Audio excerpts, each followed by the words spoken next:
بسم اللہ الرحمن الرحیم۔ سیدھا راستہ کون سا ہے؟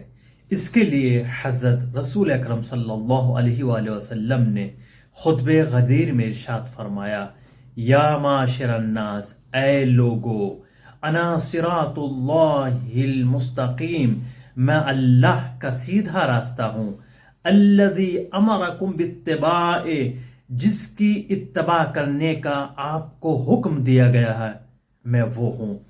پھر حضرت نے ارشاد فرمایا، ثم علی من بعدی، اور میرے بعد علی صراط مستقیم ہے۔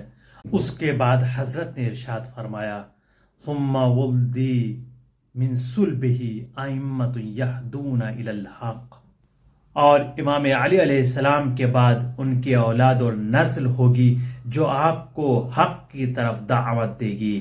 سیدھا راستہ کون سا ہے؟ وہ ہے جس پر رسول چلیں، جس پر علی چلیں، جس پر نسل ائمہ ہو، وہ سیدھا راستہ ہے۔ اب اگر آپ دیکھنا چاہتے ہو سیدھا راستہ کون سا ہے تو جان لو، جو علی کے راستے پر چل رہے ہیں وہ سیدھا راستہ ہے، جو رسول کے راستے پر چل رہے ہیں وہ سیدھا راستہ ہے۔